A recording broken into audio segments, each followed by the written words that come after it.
کتا جو رسی سے چھوٹا تو ایسا بھاگا کہ پھر کبھی نظر نہیں آیا۔ اب ان ٹھگ بازوں کے پاس نہ گدھا تھا، نہ ہانڈی تھی اور نہ کتا، اور نہ ہی پیسے بچے تھے۔ ان کا غصہ اب انتقام کی آگ بھڑکنے لگا۔ انہوں نے قسم کھائی کہ اب وہ جاوید کو ایسی موت دیں گے جسے بغداد کے لوگ صدیوں صدیوں یاد رکھیں گے۔ بغداد کی ان تپتی ہوئی گلیوں میں اب نوید، منیر اور تنویر کی ساری کوششیں خاک میں مل چکی تھی۔ 50 دینار کا کتا بھی ہاتھ سے گیا اور جیبیں بالکل خالی ہو گئی۔ نوید کا غصہ اس حد تک بڑھ چکا تھا، اس کے ہاتھ کانپ رہے تھے۔ اس نے منیر اور تنویر کی طرف دیکھا اور گھرایا کہ اگر آج اس لڑکے کا خون نہ بہایا تو بغداد کے بازاروں میں ہماری تھو تھو ہو جائے گی۔ لوگ کہیں گے کہ 3 نامی غرامی ٹھگ بازوں کو ایک دیہاتی لڑکے نے مداری بنا دیا۔ وہ تینوں جاوید کی تلاش میں شہر کی طرف نکل گئے۔ انہیں معلوم تھا کہ جاوید اب کسی نہ کسی نئی چال کی تیاری میں ہوگا۔ میلوں کی مسافت طے کرنے کے بعد انہوں نے دیکھا کہ ایک کھجور کے باغ کے پاس جاوید ایک چھوٹی سی جھونپڑی کے باہر بیٹھا ہوا ہے۔ اس کے برابر میں ایک بڑھیا عورت لیٹی ہوئی تھی۔ جاوید ہاتھ میں ایک لکڑی کی پرانی بانسری لیے کچھ گنگنا رہا تھا۔ نوید نے اپنی تلوار نکالی اور جاوید کی طرف لپکا۔ اوئے مکار شخص، اب تیری کوئی بھی چال کام نہیں کرے گی۔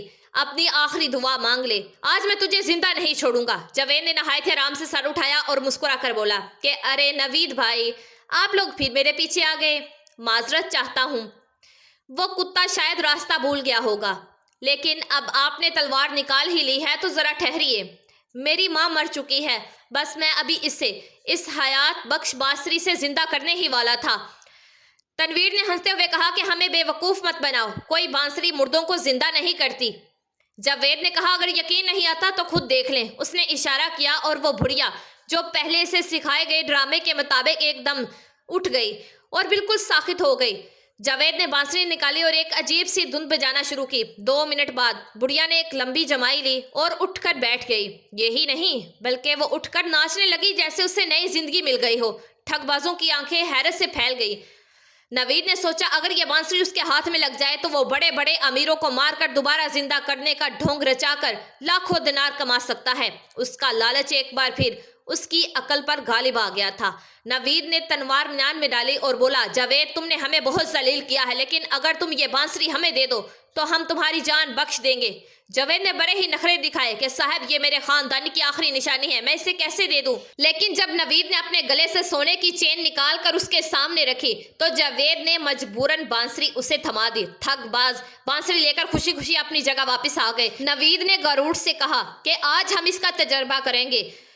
منیر سے کہا کہ تم ذرا لیٹ جاؤ، میں تجھے ماروں گا اور پھر اس بانسری سے زندہ کروں گا تاکہ ہمیں پکا یقین ہو جائے۔ منیر تھوڑا ہچکچایا مگر نوید کے دباؤ میں آ کر لیٹ گیا۔ نوید نے ایک بھاری ڈنڈا منیر کے سر پر دے مارا جس سے منیر بے ہوش ہو گیا۔ اب نوید نے بانسری بجانا شروع کی۔ 1 گھنٹہ گزر گیا، 2 گھنٹے گزر گئے۔ منیر کے سر سے خون بہتا رہا مگر وہ نہ اٹھا۔ جب تنویر نے نبض چیک کی تو پتا چلا کہ وہ تو واقعی ہی اللہ کو پیارا ہو چکا ہے۔ دھوکہ، بہت بڑا دھوکہ۔ نوید سر پیٹ کر چلایا۔ اس بدماش شخص نے تو ہمیں برباد کر دیا، ہمارا ساتھی مارا گیا اور ہم ایک لکڑی کا ٹکڑا لے کر بیٹھے ہیں۔ اب ان کا صبر جواب دے چکا تھا۔ انہوں نے جاوید کو پکڑ لیا کیونکہ وہ اپنا سامان سمیٹ کر بھاگنے کی تیاری کر رہا تھا۔ نوید اور تنویر نے مل کر جاوید کو ایک بڑے سے چمڑے کے تھیلے میں بند کر دیا اور اس کا منہ مضبوطی سے رسی کے ساتھ اوپر سے باندھ دیا۔ آج ہم اسے دجلہ کی لہروں کے حوالے کر دیں گے۔ نوید نے غصے سے کہا کہ راستے میں ایک عالی شان مسجد آئی ہے۔ نوید نے کہا کہ تنویر چلو اندر چل کر 2 رکعت نماز پڑھتے ہیں اور توبہ کر لیں اور یہ تھیلا یہیں سیڑھیوں کے پاس چھوڑ دیتے ہیں، اس سے کون اٹھائے گا؟ وہ دونوں مسجد کے اندر چلے جاتے ہیں۔ ادھر تھیلے کے اندر بند جاوید نئی چال سوچ رہا تھا۔ اسے بھیڑوں کے ریور کی آواز آئی۔ جاوید نے زور زور سے چلانا شروع کر دیا کہ مجھے نہیں کرنی بغداد کی شہزادی سے شادی، میں ایک درویش آدمی ہوں۔ وہاں سے ایک چرواہا گزر رہا تھا۔ اس نے تھیلا کھولا اور پوچھا کہ ارے او بھائی، تم پاگل ہو کیا؟ شہزادی سے شادی کون انکار کرتا ہے؟ جاوید نے آہ بھر کر کہا کہ بھائی دیکھو نا، وہ مجھ سے زبردستی شادی کرنا چاہتے ہیں۔ اس تھیلے میں جو تھوڑی دیر بند رہتا ہے اس کی ہر بیماری دور ہو جاتی ہے اور وہ خوبصورت ہو جاتا ہے۔ دیکھو میری تو دونوں آنکھیں ٹھیک ہو گئی ہیں۔ چرواہا لالچ میں اندھا ہو گیا۔ اس نے کہا کہ بھائی اگر برا نہ مانو تو کیا تمہاری جگہ میں اس تھیلے میں بیٹھ جاؤں؟ تم میری یہ بھیڑیں لے کر چلے جاؤ۔ جاوید نے چرواہے کو تھیلے میں بند کر دیا اور خود ریوڑ لے کر ایک طرف نکل گیا۔ تھوڑی دیر بعد نوید اور تنویر باہر آئے اور تھیلے کو گہرے پانی میں لے جا کر پھینک دیا۔ اگلے دن صبح نوید اور تنویر بازار سے گزر رہے تھے تو ان کے پیروں تلوں سے زمین نکل گئی۔ انہوں نے سامنے جاوید کو ریشمی لباس میں پہنے ہوئے اور 50 موٹی تازی بیروں کا ریوڑ ہانکتے ہوئے بڑے ہی ٹھاٹ پاٹ سے جا رہے ہوئے دیکھا۔ نوید بھاگتے ہوئے اس کے پاس گیا کہ جاوید، تم یہاں؟ تم تو دریا میں ڈوب گئے تھے، یہ سب کیا ہے؟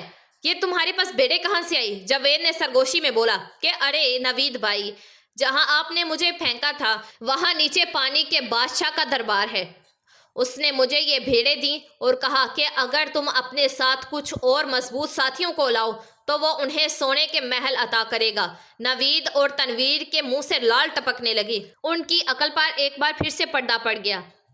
جاوید بھائی، ہمیں بھی وہاں لے چلو نا، ہمیں بھی سونے کے محل چاہیے۔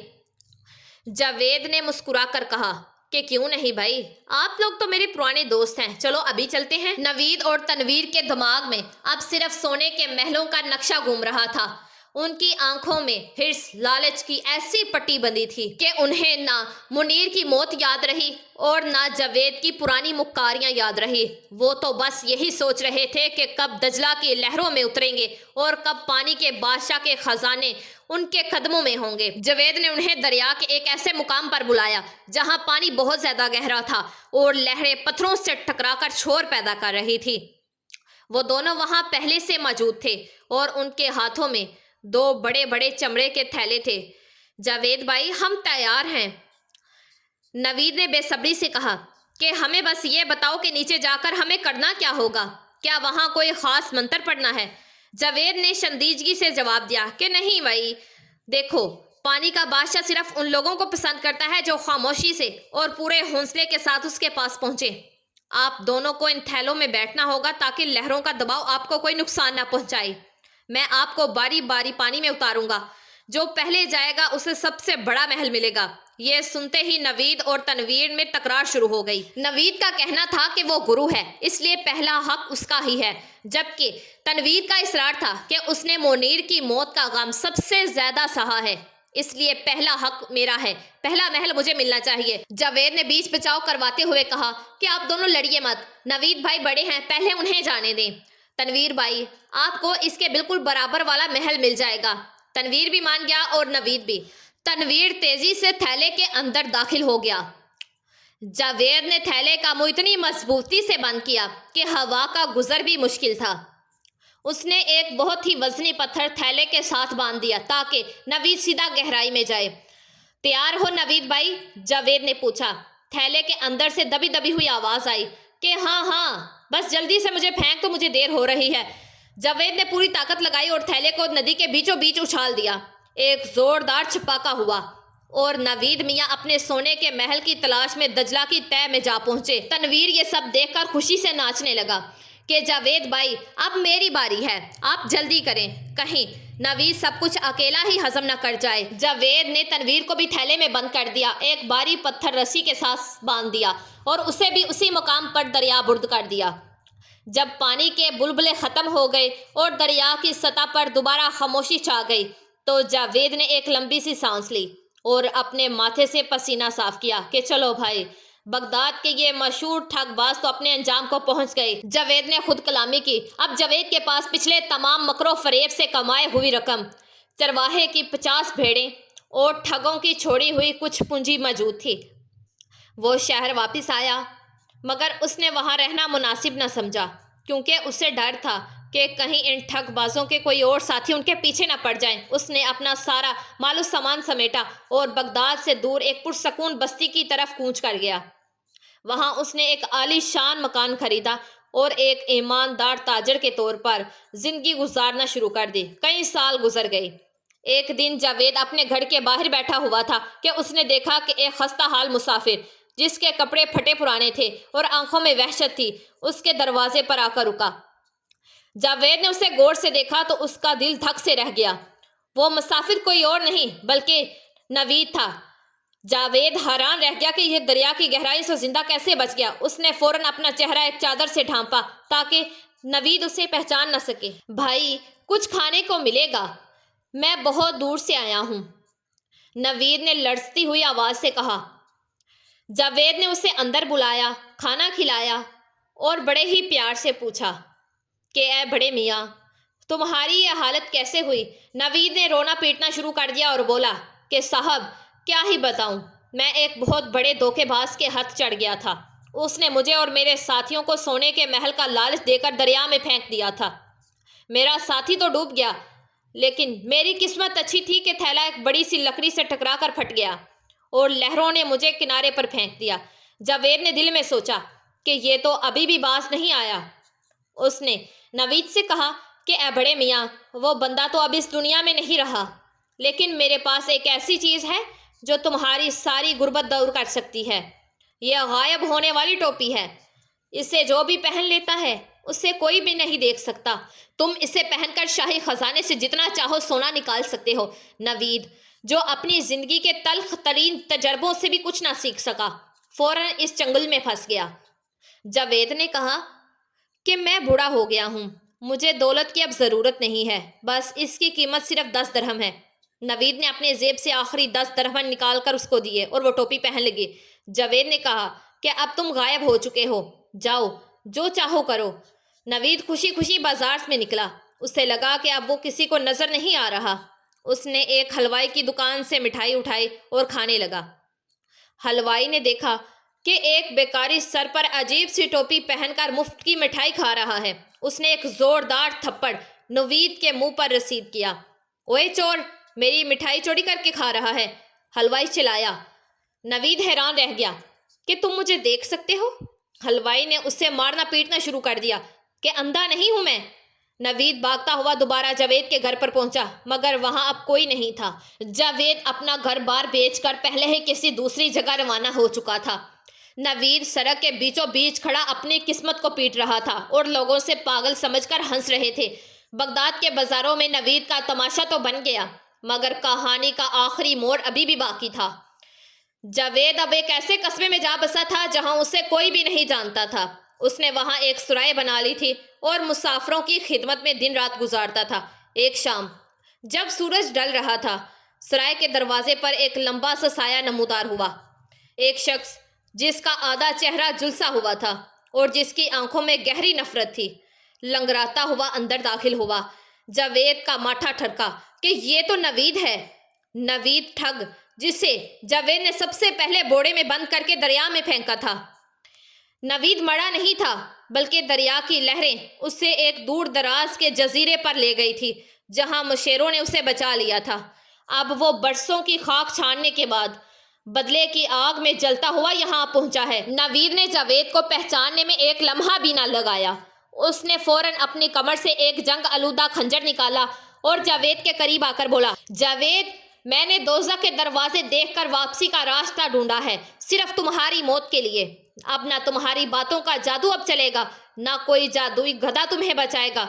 جاوید نے دیکھا کہ اب مقابلہ عقل سے نہیں بلکہ جان بچانے کا ہے۔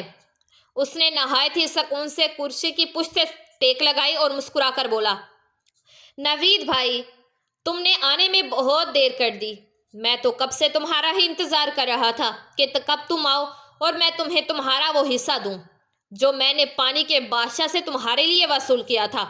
نوید ہٹک گیا، اس کا خنجر والا ہاتھ تھوڑا ڈھیلا پڑ گیا، مگر اس نے دھار کر کہا کہ اب تمہارا کوئی بھی جھوٹ کام نہیں آئے گا۔ میں نے دریا کے نیچے کوئی سونے کا محل نہیں دیکھا، صرف موت دیکھی تھی۔ جاوید نے گہری آنکھ بھری اور بولا کہ ارے نادان، تم محل تک پہنچنے سے پہلے ہی گھبرا گئے۔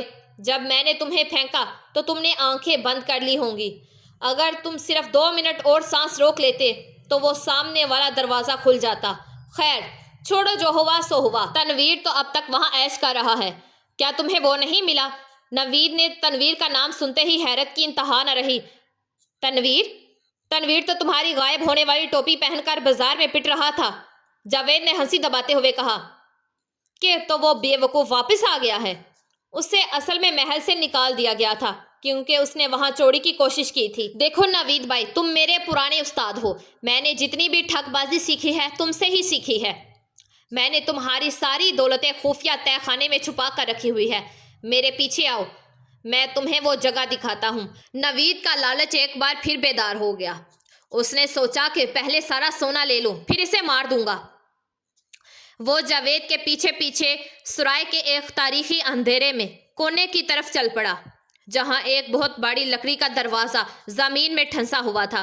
جاوید نے وہ دروازہ کھولا اور نیچے اندھیری سیڑھیوں کی طرف اشارہ کرتے ہوئے کہا کہ نیچے جاؤ، تیسرے کمرے میں تمہارے نام کی مہر لگی ہوئی بوریاں پڑی ہیں۔ نوید خنجر سنبھال کر نیچے اترا۔ جیسے ہی وہ آخری سیڑھی پر پہنچا، جاوید نے اوپر سے بھاری تختہ گرایا اور اسے باہر سے ایک بڑا سا تالا لگا دیا۔ نوید نیچے سے چیختا چلاتا رہا، دروازہ پیٹتا رہا، مگر اب وہاں کوئی بھی سننے والا نہیں تھا۔ جاوید نے باہر آ کر اطمینان سے اپنی چادر جھاڑی۔ اس نے قریبی تھانے کے کوتوال کو اطلاع دی کہ اس کے تہہ خانے میں بغداد کا ایک خطرناک اشتہاری ڈاکو چھپا ہوا ہے۔ سپاہیوں نے آ کر نوید کو زنجیروں میں جکڑ لیا۔ نوید جاتے جاتے جاوید کی طرف دیکھ کر بولا کہ تم تو ہم سے بھی بڑے ٹھگ باز نکلے۔ جاوید نے مسکرا کر بولا کہ نوید بھائی، میں نے کبھی کسی ایماندار کو نہیں لوٹا، میں نے تو بس ان لوگوں کو آئینہ دکھایا جن کی آنکھوں پر لالچ کی پٹی بندھی ہوئی تھی۔ تم لوگوں نے پوری زندگی غریبوں کا مال ہڑپا، میں نے صرف تمہارا مال ہی تمہیں بیچا۔ اس دن کے بعد جاوید نے ٹھگی کا کام ہمیشہ کے لیے چھوڑ دیا۔ اس نے سرائے کا دروازہ مسافروں کے لیے کھول دیا اور اپنی باقی تمام زندگی لوگوں کی خدمت میں گزار دی۔ وہ اکثر آگ کے گرد بیٹھ کر لوگوں کو یہ قصے سناتا تھا کہ انسان کا سب سے بڑا دشمن اس کا اپنا لالچ ہی ہے۔ بغداد کی گلیوں میں آج بھی یہ قصہ بہت مشہور ہے کہ اگر کسی کا واسطہ جاوید جیسے چالاک شخص سے پڑ جائے تو اسے اپنی عقل پر کبھی ناز نہیں کرنا چاہیے، کیونکہ ہر شیر کے لیے ایک سوا شیر پیدا کیا گیا ہے۔ اور وہ تینوں ٹھگ باز نوید جیل کی سلاخوں کے پیچھے اپنی حماقت کا حساب دیتا رہا۔ تنویر بازاروں میں دیوانہ وار غائب ہونے والی ٹوپی ڈھونڈتا رہا، اور منیر پہلے ہی اپنی لالچ کی بھیڑ چڑھ چکا تھا۔ سچ کہا ہے کسی نے، جو گڑھا دوسروں کے لیے کھودا جائے، بندہ خود ایک دن اس میں ضرور گر جاتا ہے۔ اختتام، یہ تھی بغداد کے ٹھگ بازوں ایک چالاک بیپاری کی داستان، جو ہمیں سکھاتی ہے کہ برائی کا انجام ہمیشہ رسوائی ہوتا ہے۔ جی تو میرے پیارے دوستوں، میں امید کرتی ہوں کہ یہ ویڈیو آپ لوگوں کو ضرور پسند آئے گی۔ اس کو آگے شیئر لازمی کیجیے گا، اور اگر آپ نمرا وائس سٹوریز چینل پر نئے ہیں تو پلیز ہمارے اس چینل کو سبسکرائب کر دیجیے گا، ویڈیو کو لائک کر دیجیے گا اور بیل آئیکن کے بٹن کو پریس کر دیجیے گا۔ دعاؤں میں مجھے یاد رکھیے گا اور اپنا ڈھیر سارا خیال رکھیے گا۔ جزاک اللہ۔